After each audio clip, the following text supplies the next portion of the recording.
Assalamualaikum warahmatullahi wabarakatuh. Selamat pagi, siang, sore, dan malam buat kita semua. Perkenalkan, nama saya Daniel Manalu dengan NPM C1C022170. Di sini saya akan membahas laporan keuangan pada PT Fortune Indonesia Tbk dan entitas anak. Eh, PT Fortune Indonesia Tbk berdiri pada 5 Mei 1970 dan pada tahun 2002 PT Fortune Indonesia membagikan sahamnya di Bursa Efek Jakarta dan sekarang disebut dengan Bursa Efek Indonesia. Di sini PT Fortune menyajikan laporan keuangan konsolidasian. Apa sih laporan keuangan konsolidasian? Laporan keuangan konsolidasian adalah laporan yang menyajikan seluruh bagian laporan keuangan yang mencakup berupa laporan posisi keuangan, laporan laba rugi dan penghasilan komprehensif lain konsolidasian, laporan perubahan ekuitas konsolidasian, laporan arus konsolidasian, dan catatan atas laporan keuangan konsolidasian. 31 Desember 2021 dan 2020, serta tahun yang berakhir pada tanggal tersebut. Selanjutnya kita masuk ke daftar isi yang tadi sudah saya beritahu, yaitu tentang laporan posisi keuangan, tentang laporan laba rugi, tentang perubahan ekuitas, tentang laporan arus kas, tentang catatan atas laporan keuangan. Selanjutnya kita masuk ke surat pernyataan tentang tanggung jawab atas laporan keuangan audit konsolidasian untuk tahun yang berakhir pada 31 Desember 2021 dengan nama yang bertanda tangan di bawah ini. Yang pertama Ratna Puspitasari, yang kedua Iwan. Di dalam surat pernyataan ini mereka menyatakan bahwa kami bertanggung jawab atas penyusunan dan penyajian laporan keuangan konsolidasian PT Fortune Indonesia Tbk dan entitas anak. Yang kedua, laporan keuangan konsolidasian PT Fortune Indonesia Tbk dan entitas anak telah disusun dan disajikan sesuai dengan standar akuntansi keuangan di Indonesia. Yang ketiga, A. Semua informasi dalam laporan keuangan konsolidasian PT Fortune Indonesia Tbk dan entitas anak telah dimuat secara lengkap dan benar. B. Laporan keuangan konsolidasian PT Fortune Indonesia Tbk dan entitas anak tidak mengandung informasi atau fakta material yang tidak benar dan tidak menghilangkan informasi atau fakta material. Yang keempat, kami bertanggung jawab atas sistem pengendalian internal dalam PT Fortune Indonesia Tbk dan entitas anak. Dan di dalam surat pernyataan ini terdapat direktur utama dan direktur. Dan harus ditandatangani di atas materai. Selanjutnya kita masuk ke dalam laporan posisi keuangan 30 konsolidasian 31 Desember 2021 dan 2022. Mengapa di sini harus disajikan 2021 dan 2022? Untuk mengetahui perbandingan tahun sekarang dan tahun sebelumnya. Yang pertama terdapat aset. Aset ini terbagi menjadi dua, yaitu aset lancar dan aset tidak lancar. Aset lancar di sini mencakup kas dan setara kas, piutang usaha, piutang lain-lain, jasa dalam pelaksanaan, pajak pertambahan nilai dibayar di muka, uang muka, beban dibayar di muka. Dan total aset lancar tersebut yaitu 42 miliar sekian. Yang selanjutnya masuk ke aset tidak lancar. Aset tidak lancar ini berupa aset tetap neto, aset pajak tangguhan, tagihan restitusi pajak penghasilan, dan total aset tidak lancar adalah sekian, 4 miliar. Terus dijumlahkan aset lancar dan aset tidak lancar, dapatlah total asetnya 46 miliar sekian. Selanjutnya kita masuk ke liabilitas. Di sini liabilitas terbagi menjadi dua, liabilitas jangka pendek dan liabilitas jangka panjang. Liabilitas atau utang jangka pendek adalah utang yang kurang dari 1 tahun, yang berjangka kurang dari 1 tahun. Kalau liabilitas jangka panjang adalah yang lebih dari 1 tahun.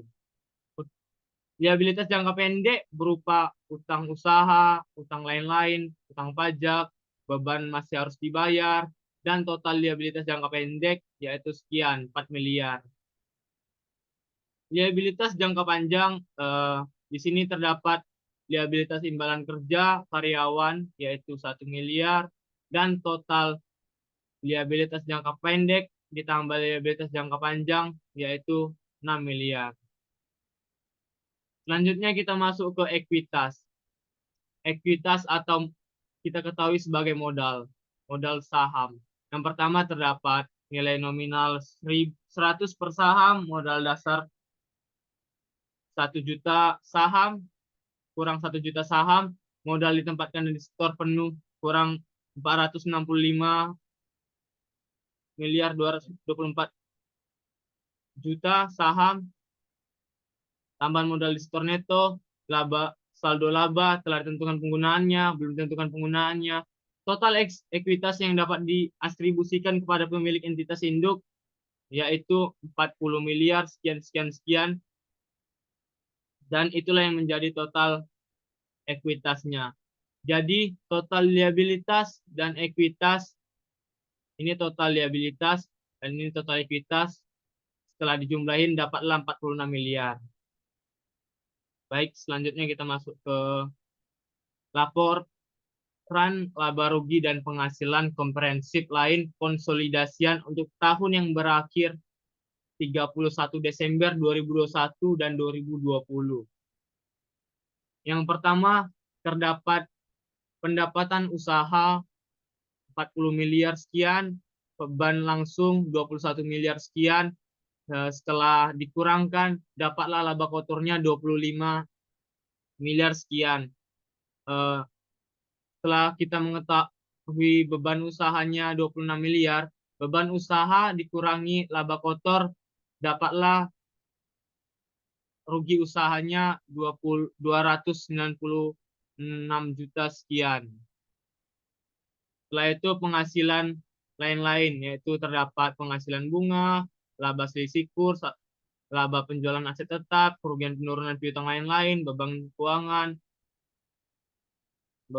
lain-lain, neto, penghasilan beban lain-lain, laba sebelum manfaat, pajak penghasilan manfaat, pajak penghasilan, laba neto tahun berjalan, terus masuk ke penghasilan komprehensif lain, yaitu terdapat pos yang tidak akan direalisifikasi ke laba rugi pada tahun berikutnya, pengukuran kembali liabilitas, imbalan kerja karyawan, efek pajak terkait, dan total rugi komprehensif lain yaitu sekian. Total laba komprehensif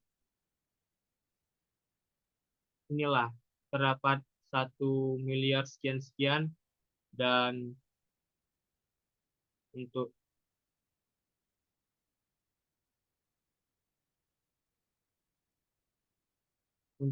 laba neto per saham dasar yang dapat didistribusikan pada pemilik entitas induk yaitu hanya 3 juta. Selanjutnya kita masuk ke laporan perubahan ekuitas konsolidasian. Di sini mencakup ada beberapa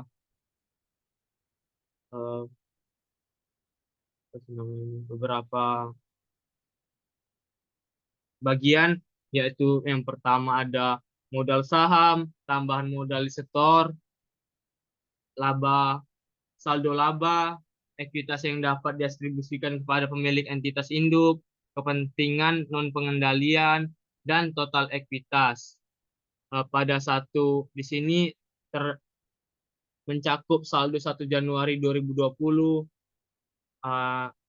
mencakup rugi neto periode berjalan, pengukuran kembali liabilitas, imbalan kerja karyawan, efek pajak terkait, dan di sini juga menyajikan saldo 31 Desember 2020, yaitu terdapat laba neto periode berjalan, pengukuran kembali liabilitas, imbalan kerja karyawan, efek pajak terkait, dan mencakup juga saldo 31 Desember 2021. Bisa kita lihat sendiri. Selanjutnya kita masuk ke laporan arus kas konsolidasian untuk tahun yang berakhir 31 Desember 2021 dan 2020. Yang pertama, terdapat arus kas dari aktivitas operasi, yaitu ada penerimaan dari pelanggan, pembayaran kepada pemasok, pembayaran kepada direksi dan karyawan. Di sini juga ada bagian dari penerimaan dari pembayaran untuk taksiran restitusi pajak penghasilan, penghasilan bunga, pajak penghasilan, beban keuangan, kegiatan usaha lainnya, arus kas neto yang diperoleh, terus terdapat arus kas neto yang diperoleh dari aktivitas operasi, terus mencakup juga arus kas dari aktivitas investasi, ada arus kas neto yang diperoleh dari aktivitas investasi, terus ada juga kenaikan neto kas dan setara kas, ada dampak perubahan nilai tukar, ada kas dan setara kas awal tahun, dan untuk yang akhir tahun juga disajikan.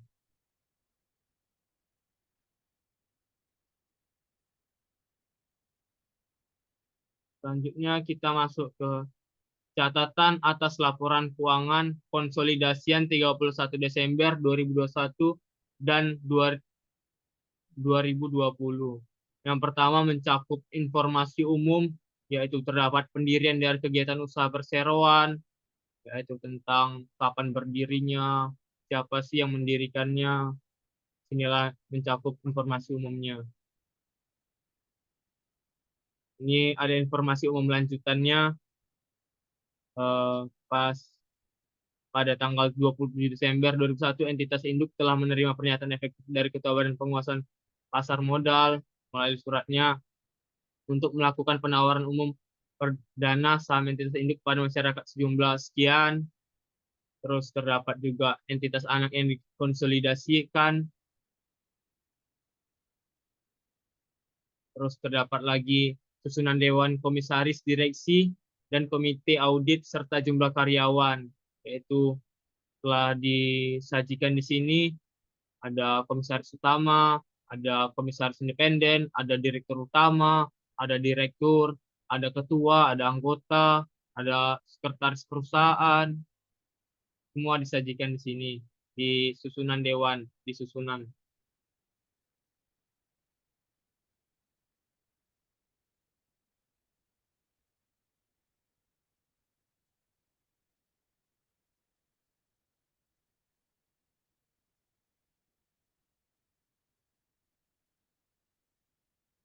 Kita langsung masuk ke bagian yang pentingnya saja, yaitu tentang catatan atas laporan keuangan konsolidasian.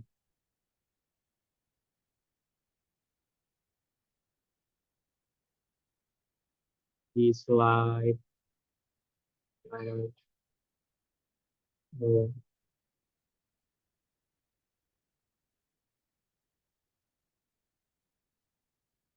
itu di slide berapa ini?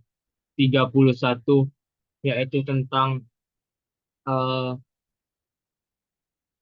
tentang kemana aja sih uang-uang yang keluar dan uang-uang yang masuk. Semua dicantumkan di catatan atas laporan keuangan konsolidasian. Jadi kita mengetahui uang kita tuh kemana aja keluarnya.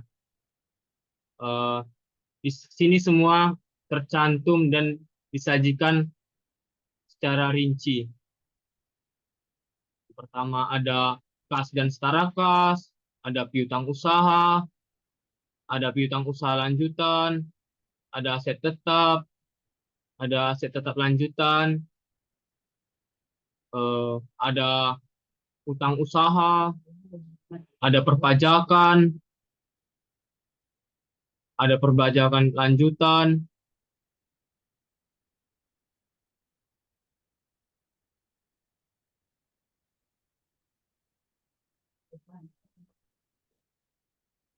ada beban yang masih harus dibayar, ada liabilitas imbalan kerja karyawan. Semua di sini disajikan dalam catatan atas laporan keuangan. Ada liabilitas imbalan kerja karyawan lanjutan, ada modal saham, ada tambahan modal di sektor neto, ada laba neto per saham, ada pendapatan usaha, ada pendapatan usaha lanjutan, ada beban langsung, ada beban usaha, ada aset moneter neto dalam mata uang asing. Jadi di sini semua disajikan dalam catatan atas laporan keuangan.